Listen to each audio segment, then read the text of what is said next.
और national news की शुरुआत करेंगे बड़ी खबर के साथ। बिहार के बक्सर में केंद्रीय राज्य मंत्री अश्विनी कुमार चौबे को लोगों के गुस्से का सामना करना पड़ा। गुरुवार को अश्विनी चौबे के काफिले पर लोगों ने पथराव कर दिया, उनके खिलाफ नारेबाजी की गई। इस घटना में केंद्रीय मंत्री बाल बाल बच गए। घटना बक्सर के बनारपुर गांव की है। पुलिस द्वारा महिलाओं और बच्चों पर लाठियां बरसाने, नाबालिग बच्चों के पकड़े जाने को लेकर लोग आक्रोशित थे। बक्सर पहुंचे सांसद को गांव के लोगों के आक्रोश का सामना करना पड़ा। बक्सर के चौसा में थर्मल पावर प्लांट को लेकर किसान मुआवजे को लेकर प्रदर्शन कर रहे हैं। बताया जाता है कि मंत्री से लोग सवाल कर रहे थे कि आप इतने दिनों से आंदोलन करने वाले किसानों के बीच क्यों नहीं आए, कोई पहल आखिर क्यों नहीं की गई। और मंत्री जी के पहुंचते ही सभा में लोगों ने जबरदस्त हंगामा शुरू कर दिया। मंत्री अश्विनी चौबे को उल्टे पांव भागना पड़ा। जाते समय उपद्रवियों ने काफिले पर रोड़ेबाजी भी कर डाली। कृपया आप शांति बनाए रखिए। किसान प्रतिनिधि आप सब लोग हिंसक होना चाहिए, हिंसक लड़ाई होना चाहिए। मैं आपसे हाथ जोड़ के प्रार्थना करता हूँ। लगातार जेल और खेल को छोड़ने वाला आदमी, मैंने लड़ाई लड़ी है, मैंने लाठियां खाई है, मैंने गोली भी मुझ पर शिकार हुए थे, लेकिन मैं आपसे हाथ जोड़ के प्रार्थना करूंगा, अपने मुद्दे से भटकिए नहीं, अपने मुद्दे को कभी अहिंसक तरीकों से किसानों से मिलकर गया। किसानों के दुख और दर्द को हम जानते हैं, किसानों की पीड़ा को हम जानते हैं, और किसानों के पीड़ा को मैं लगातार किसानों के मुद्दे को लेकर के संघर्ष कर रहा हूँ। मैं लगातार संघर्ष कर रहा हूँ। और इसलिए हमारे जितने जो लोग जिसकी सरकार है और जिसने ये दंगा, जिसने पुलिस ने गुंडागर्दी किया, वो उनकी सरकार है, उन पर कार्रवाई करे। प्रधानमंत्री नरेंद्र मोदी ने कर्नाटक के हुबली में गुरुवार को विवेकानंद जी का युवाओं के लिए दिया गया मंत्र दोहराया। पीएम मोदी ने कहा कि उठो, जागो और तब तक मत रुको जब तक कि लक्ष्य प्राप्त न हो। उन्होंने कहा कि भारत एक युवा देश है, यहाँ बड़ी आबादी युवाओं की ही है। वो यहाँ राष्ट्रीय युवा महोत्सव 2023 का उद्घाटन करने के बाद एक जनसभा को संबोधित कर रहे थे। पीएम मोदी ने इस मौके पर कहा कि साल 2023 में राष्ट्रीय युवा दिवस का ये दिन बहुत ही खास है। एक ओर ये ऊर्जा महोत्सव है, दूसरी ओर आजादी का अमृत महोत्सव भी। उठो, जागो और लक्ष्य से पहले मत रुको। विवेकानंद जी का ये उद्घोष भारत के युवाओं का जीवन मंत्र है। पीएम मोदी ने इस मौके पर यह भी कहा कि देश के अलग अलग हिस्सों में हमारे युवाओं की प्रतिभा और क्षमता के एक से एक अविश्वसनीय उदाहरण मौजूद हैं। आज भी मैथ से लेकर साइंस तक जब दुनिया के मंचों पर प्रतियोगिताएं होती हैं तो भारतीय युवाओं की काबिलियत विश्व को विस्मित कर देती है। इससे पहले उन्होंने रोड शो के दौरान लोगों का अभिवादन भी स्वीकार किया। साथियों, साल 2023 में राष्ट्रीय युवा दिवस का ये दिन बहुत विशेष है। एक और ये ऊर्जा महोत्सव और दूसरी ओर आजादी का अमृत महोत्सव। उठो, जागो और लक्ष्य से पहले मत रुको। आज अमृतकाल में हमें अपने कर्तव्यों पर जोर देते हुए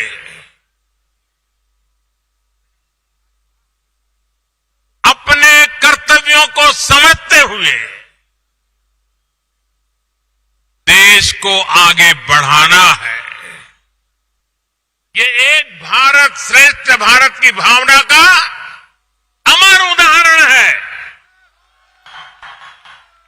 इसी भावना को अमृत काल में देश नए संकल्पों के साथ आगे बढ़ा रहा है। साथियों, स्वामी विवेकानंद जी कहते थे कि जब युवा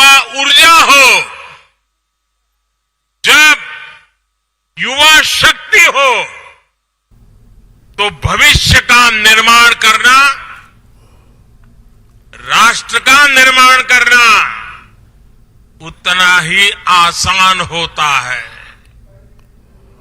और कर्नाटक के हुबली में प्रधानमंत्री नरेंद्र मोदी की सुरक्षा में चूक का बड़ा मामला सामने आया है। पीएम मोदी के रोड शो के दौरान एक शख्स अचानक उनके काफिले के करीब आ गया। उस युवक के करीब आने से सुरक्षा एजेंसियां चौकस हो गईं। तुरंत उसे दूर किया गया। दरअसल युवक प्रधानमंत्री तक फूलों की माला पहुंचाना चाहता था। इसके लिए उसने बिना सोचे समझे एसपीजी का घेरा तक तोड़ दिया और पीएम मोदी तक पहुंच गया। इसे देखते ही एसपीजी कमांडोज तुरंत हरकत में आए। युवक को पीएम से दूर कर दिया गया। पुलिस कमिश्नर ने इस मौके पर कहा कि पीएम की सुरक्षा में कोई चूक नहीं हुई है।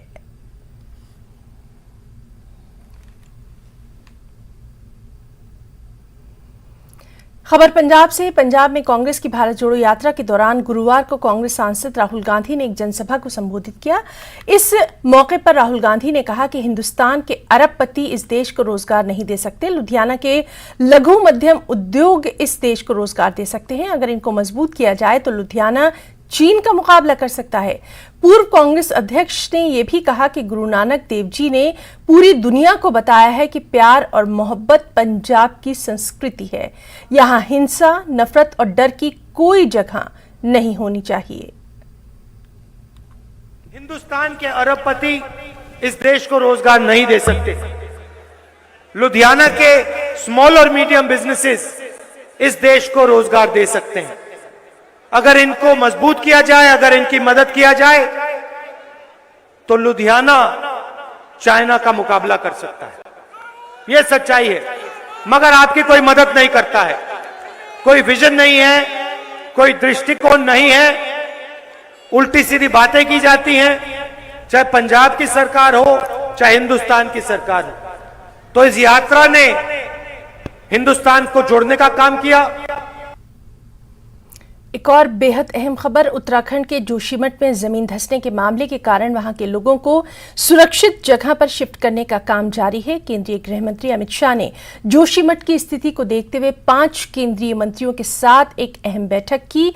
इस बैठक में केंद्रीय सड़क और परिवहन मंत्री नितिन गडकरी, जल शक्ति मंत्री गजेंद्र शेखावत, पर्यावरण मंत्री भूपेंद्र यादव और ऊर्जा मंत्री आर.के. सिंह भी मौजूद रहे। बैठक में जोशीमठ की स्थिति पर समीक्षा की गई। बैठक में मौजूदा परिस्थिति में लोगों को राहत कैसे पहुंचाई जाए, इसे लेकर भी बातचीत की गई। उधर रक्षा मंत्री राजनाथ सिंह ने जोशीमठ के मामले में कहा कि उत्तराखंड की सरकार जोशीमठ पर समाधान निकालने का प्रयास लगातार कर रही है। प्रधानमंत्री नरेंद्र मोदी भी इसको देख रहे हैं।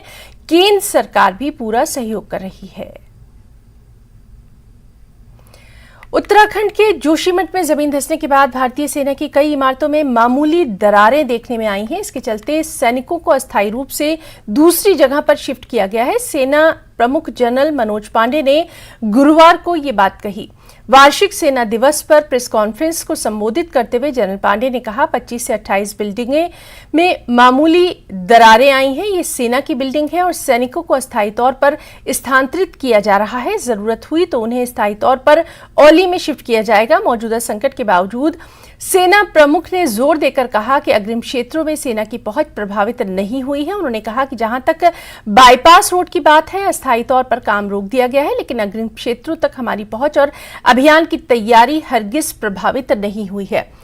उत्तराखंड के जोशीमठ में फिलहाल हालात ठीक नहीं है। यहां सैकड़ों घरों में दरार आने के बाद अब राहत और बचाव का काम जंगी पैमाने पर जारी है। इसी बीच एलएसी की तरफ जाने वाली सड़क को लेकर भी चिंता जताई जा रही है। अब इसे लेकर थल सेना प्रमुख जनरल मनोज पांडे की तरफ से बयान सामने आया है, जिसमें उन्होंने ये साफ किया कि एलएसी की तरफ जाने वाली सड़क को ज्यादा नुकसान नहीं पहुंचा है, इसलिए चिंता करने की बात नहीं है। भारतीय सेना के चीफ मनोज पांडे ने जोशीमठ को लेकर और भी जानकारी साझा की, जिसमें उन्होंने ये भी बताया कि जोशीमठ में स्थित सेना की इमारतों को भूधसाव से कितना नुकसान पहुंचा है। आर्मी चीफ ने कहा सेना की 25 से 28 इमारतों में मामूली दरारें आई हैं, वहां से सैनिकों को दूसरी जगह भेज दिया गया है। इस घटना से जो एलएसी पर जाने वाली सड़क पर खास असर नहीं पड़ा है। हमारी ऑपरेशनल तैयारियों पर कोई असर नहीं पड़ेगा। अगर सिविलियंस को जरूरत हुई तो हम उन्हें अपनी लोकेशन पर ला सकते हैं। और मैंने शुरू में बताया जो भी हमारी वहाँ पे फैसिलिटीज़ है, जो भी इंफ्रास्ट्रक्चर है, जिस मात्रा में या जिस तरह से हम मदद कर पाएंगे वहाँ पर स्थानिक प्रशासन की हम पूरा करेंगे। और ऐसे सिचुएशंस में हमने पहले भी पास्ट में भी पूरी तरह से मानवीय या फिर प्राकृतिक आपदा का सामना करने में पूरी मदद की है, तो उसी की तरह यहाँ पर भी हम करेंगे। और ब्रेक के बाद नेशनल न्यूज में एक बार फिर से आपका बहुत स्वागत करते हैं। बिहार के शिक्षा मंत्री और आरजेडी नेता चंद्रशेखर ने विवादित बयान दिया है। चंद्रशेखर के मुताबिक हिंदुओं की आस्था का सबसे बड़ा और पवित्र ग्रंथ श्री रामचरितमानस समाज में नफरत फैलाता है, लोगों से भेदभाव करता है। रामचरितमानस पर दिए गए चंद्रशेखर के बयान पर बिहार ही नहीं बल्कि पूरे देश में सियासी उबाल आ गया है।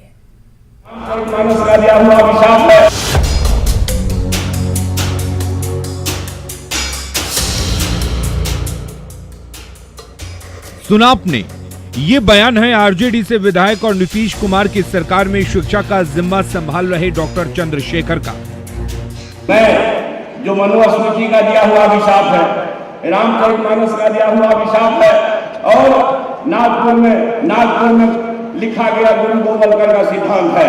मैं सबसे इतर देश जब आप बनाएंगे तो निश्चित रूप से वह मोहब्बत का देश होगा। चंद्रशेखर के मुताबिक मनुष्यता के सर्वोच्च सिंहासन पर बैठे भगवान राम पर लिखी श्री रामचरितमानस से समाज में नफरत फैलती है।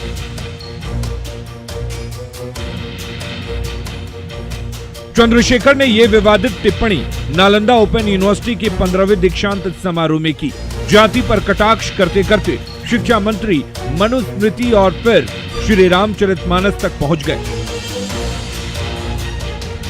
हद तो तब हो गई जब कार्यक्रम के बाद भी उनसे इस बारे में पूछा गया तो वो अपने बयान पर कायम रहे। रामचरितमानस का क्यों प्रतिरोध हुआ? किस अंश का प्रतिरोध हुआ? अधम जात में विद्या पाए, भयहु जथा ही दूध पिलाए। यानी अधम मतलब होता है नीच। दुनिया के लोगों सुनो, आपके माध्यम से कहना चाहता हूँ, नीच जाति के लोगों को शिक्षा ग्रहण करने का अधिकार नहीं था। और उसमें कहा गया है कि नीच जाति के लोग शिक्षा ग्रहण करके जहरीला हो जाते हैं, जैसा कि सांप दूध पीने के बाद होता है। यहाँ तक कि विवाद बढ़ने के बाद गुरुवार को भी चंद्रशेखर बयान से टस से मस नहीं हुए। इस दुनिया के 100 वर्ष के सबसे ज्यादा ज्ञानी, जो अमेरिकी प्रशासन ने जिसको ज्ञानी घोषित किया, सिंबल ऑफ नॉलेज कहा, उसका नाम है डॉक्टर भीमराव अंबेडकर। उन्होंने मनुस्मृति को 1927 में क्यों जलाया, जरा इसको जाने देशवासी। मैं अभी भी अपनी बात पर अडिग हूं। चंद्रशेखर के बयान ने बिहार ही नहीं पूरे देश की सियासत को गरमा दिया है और चंद्रशेखर को मंत्री पद से हटाने की मांग होने लगी है। ऐसे अज्ञानी लोग जो रामचरितमानस भारत के सनातन शाश्वत को जो इस प्रकार से गंदी टिप्पणी करता है, उनको उस शिक्षा मंत्री वैसे शिक्षा के मंत्री के पद पर रहने। मैं उन दोनों से अनुरोध करता हूं कि ऐसे व्यक्ति को अपने संगठन से, अपनी सरकार से बाहर करें, उन्हें दंडित करें या उन्हें क्षमा मांगने के लिए कहें। इस तरीके के बयान देंगे तो वो इस्तीफा नहीं भी देंगे तो अगली बार जनता उनको हटा देगी। शिक्षा मंत्री चंद्रशेखर की विवादित टिप्पणी ने बिहार सरकार की टेंशन बढ़ा दी है। जब इस बारे में मुख्यमंत्री नीतीश कुमार से सवाल हुआ तो उन्होंने खुद को बयान से अनजान बताया। सर, शिक्षा मंत्री ने विवादित बयान दिया है रामचरितमानस को लेकर के। उन्होंने कहा है कि ये विवादित ग्रंथ है। शिक्षा मंत्री ने विवादित बयान दिया है रामचरितमानस को लेकर के। उन्होंने कहा है कि ये विवादित ग्रंथ है।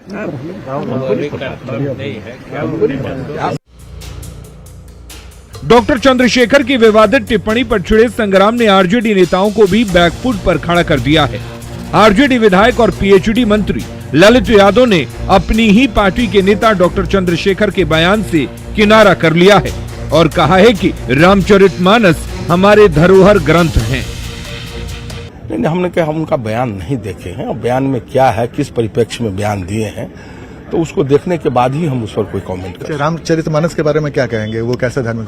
नहीं, रामचरितमानस सब मानते हैं, तो हमारा धरोहर चीज है, तो उसको हम क्या, उस पर क्या कमेंट कर सकते। खैर, राजनीति आरोप प्रत्यारोप अपनी जगह है, लेकिन जिस रामचरितमानस पर आरजेडी के डॉक्टर चंद्रशेखर ने सवाल खड़ा किया है, उसी रामचरितमानस में तुलसीदास ये भी लिखते हैं, यद्यपि जग दारुण दुख नान सबते कठिन जाति अवमाना। यानी यद्यपि संसार में अनेक प्रकार के दारुण दुख हैं, लेकिन जाति का अपमान सबसे कठिन है। लेकिन शायद डॉक्टर चंद्रशेखर ने इसको नहीं पढ़ा। न्यूज़ 18 के लिए पटना से रजनीश कुमार के साथ ब्यूरो रिपोर्ट। बीजेपी के वरिष्ठ नेता और सांसद रविशंकर प्रसाद ने शिक्षा मंत्री चंद्रशेखर के बयान की निंदा की है। उन्होंने सीएम नीतीश कुमार से चंद्रशेखर को तत्काल प्रभाव से बर्खास्त करने की भी मांग की है। एक अशिक्षित शिक्षा मंत्री का बयान है जो भारत की आध्यात्मिक परंपरा को समझता है, प्रभु राम की मर्यादा को समझते हैं और न ही सनातन धर्म को समझते हैं। लेकिन मैं उनसे एक सवाल पूछूंगा, जो आपने टिप्पणी की कि रामचरितमानस नफरत पैदा करती है, पढ़ा है रामचरितमानस? शबरी की कथा मालूम है? राजा निषाद को प्रभु राम ने क्या सम्मान दिया मालूम है? और इसी तरह की टिप्पणी आप किसी और उपासना पद्धति के धर्म ग्रंथ के बारे में बोल सकते हैं? सबका समान होना चाहिए। लेकिन आप जिस तरह से रामचरितमानस के बारे में बोल रहे हैं, ऐसी टिप्पणी आप दूसरे के बारे में करेंगे? लेकिन मुझे उनसे सवाल नहीं पूछना है, पूछना है नीतीश कुमार से। बिहार के मुख्यमंत्री आप क्या कर रहे हैं? नीतीश कुमार जी, मेरा आपसे विनम्रता से आग्रह है, इस अशिक्षित शिक्षा मंत्री को डिसमिस करिए। मध्य प्रदेश के इंदौर में आयोजित ग्लोबल इन्वेस्टर समिट संपन्न हो गई। उद्योगपतियों ने एमपी में निवेश की इच्छा जताई। वहीं व्यापार को बढ़ावा देने के लिए कई एमओयूज भी साइन हुए। समापन समारोह में सीएम शिवराज सिंह चौहान के अलावा केंद्रीय मंत्री ज्योतिरादित्य सिंधिया ने भी संबोधित किया। इंदौर में आयोजित ग्लोबल इन्वेस्टर समिट संपन्न हो गया है। मध्य प्रदेश में बड़े औद्योगिक घरानों ने निवेश के प्रस्ताव सरकार को दिए हैं। ब्रिलियंट सेंटर में उद्योगपतियों और राजदूतों से सीएम ने 1-to-1 चर्चा की। भारतीय इंजीनियरिंग निर्यात संवर्धन परिषद और एमपी सरकार के बीच एमओयू साइन हुआ। इसके अलावा हांगकांग का एपिक ग्रुप 400 करोड़ का निवेश करेगा। एपिक ग्रुप ने वर्टिकल फैब्रिक और गारमेंट इकाई लगाने का प्रस्ताव दिया है। एपिक ग्रुप 10,000 लोगों को रोजगार देगा। एपिक समूह प्रदेश में प्रशिक्षण केंद्र खोलेगा। नॉर्वे के शोसनी ने छिंदवाड़ा में सोलर और विंड एनर्जी में निवेश का प्रस्ताव दिया है। इजराइल के काउंसलर जनरल ने कृषि के क्षेत्र में दिखाई दिलचस्पी। Singapore Indian chamber of commerce and industries ने फूड प्रोसेसिंग थीम पार्क बनाने का प्रस्ताव दिया। मेसर्स शाही एक्सपोर्ट के हरीश आहूजा ने 200 करोड़ निवेश का प्रस्ताव दिया। नेटलिंक स्ट्रैटेजिक सॉल्यूशन ने साइबर सिटी बनाने का प्रस्ताव दिया। जीएलएल समूह ने 5,000 करोड़ के निवेश का दिया प्रस्ताव। नर्मदा शुगर प्राइवेट लिमिटेड प्रदेश में 450 करोड़ का निवेश करेगी। निवेशकों के प्रस्ताव से सीएम शिवराज सिंह चौहान उत्साहित नजर आए। सीएम ने कहा कि मध्य प्रदेश में निवेश का नया दौर शुरू हो रहा है। कि 18 साल में हमने शून्य से शिखर तक का सफर तय किया है। गड्ढे वाली सड़कों से लेकर शानदार हाईवेज तक और गंदगी के ढेर से स्वच्छता के शिखर तक का सफर। 19% से ज्यादा ग्रोथ रेट हमारी। गजब इसलिए है कि संसाधन से संपन्न है। इंफ्रास्ट्रक्चर से लेकर टेक्नोलॉजी तक, इनोवेशन से लेकर एंटरप्रेन्योरशिप तक हर क्षेत्र में आगे चलने की क्षमता रखते हैं। इसलिए पीएम साहब ने कहा गजब है। टेक्सटाइल हो, फार्मा हो, लॉजिस्टिक्स हो या आईटी हो, ऑटोमोबाइल हो या फिर रिन्यूएबल एनर्जी हो, यह मध्य प्रदेश की असली ताकत है और इन सब में हम देश में अग्रणी हैं। वहीं इन्वेस्टर समिट में शामिल हुए केंद्रीय मंत्री ज्योतिरादित्य सिंधिया ने भारत की युवा शक्ति का भी जिक्र किया। सिंधिया का कहना था कि देश में मैन पावर की कमी नहीं है और इसका बेहतर इस्तेमाल किया जा सकता है। सिंधिया ने इंदौर से शारजाह के लिए हवाई सेवा शुरू करने का भी ऐलान किया। A state which has a population of close to 88 million, 9 crore की आबादी, greater than the population of United Kingdom or Germany or France. And if you take our neighbors together, हमारे पड़ोसियों को आप साथ में ले लो, तो इस राज्य से अकेले आपको देश के 50% की आबादी को एक्सेस मिलती। Let me give the good news that in the month of April we will be announcing connectivity from Indore to Sharjah thrice a week by Air India, a new connectivity for Indore on the international basis. So we have connectivity and logistics. Global investor summit से सरकार ने निवेश की उम्मीदें लगा रखी थी और ये समिट उम्मीदों पर खरा उतरता दिखाई दे रहा है। इस लिहाज से प्रदेश सरकार की ये बड़ी कामयाबी मानी जाएगी। Bureau report, news 18। Delhi high court ने एक अहम फैसला सुनाया। सभी सेंट्रल आर्म पुलिस फोर्सेस के जवानों को पुरानी पेंशन योजना का लाभ मिलेगा। दिल्ली हाईकोर्ट ने इस बारे में केंद्र सरकार को 8 हफ्तों के भीतर निर्देश भी जारी करने के लिए कहा है। जस्टिस सुरेश कुमार कैट और जस्टिस नीना बंसल की बेंच ने सभी याचिकाओं को खारिज करते हुए ये अहम फैसला सुनाया। दिल्ली हाईकोर्ट ने अपने फैसले में कहा कि सीसीएस पेंशन नियम 1972 के अनुसार ओल्ड पेंशन योजना का लाभ सीआरपीएफ, बीएसएफ, सीआईएसएफ और आईटीबीपी के सभी कर्मचारियों को दिया जाएगा। कोर्ट ने अपने आदेश में आगे कहा कि 22 दिसंबर 2013 को जारी की गए अधिसूचना के मुताबिक सभी आर्म फोर्स को छोड़कर सेंट्रल गवर्नमेंट के अन्य कर्मचारियों को नई पेंशन योजना का लाभ मिलेगा।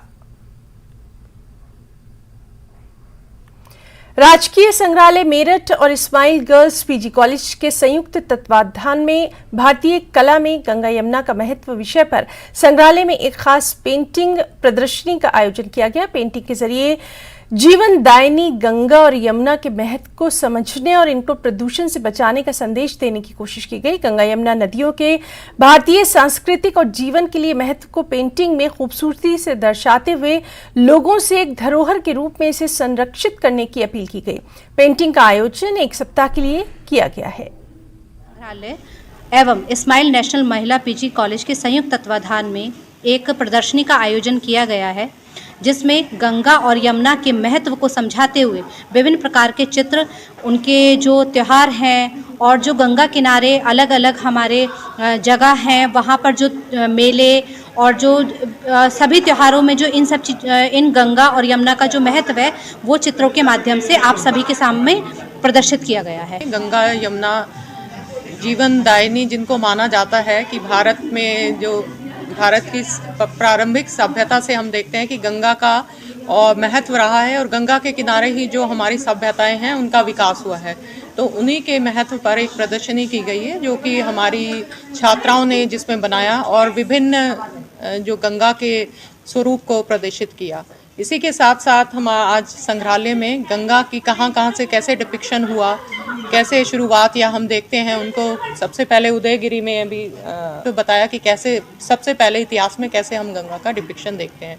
तो इसी के साथ हमने बच्चों को गंगा के कैसे हम आगे भी देखिए प्रॉब्लम आती जा रही है कि अगर हम रिसेंट में देखें तो हम गंगा यमुना को कैसे प्रदूषित किया जा रहा है। तो इसके साथ अगर हम महत्व अपना संस्कृति जो हमारी है और हमारी धरोहर है उसको हम गंगा यमुना को संभाल के रखें। तो नेशनल न्यूज में आज के लिए फिलहाल इतना ही। नमस्कार।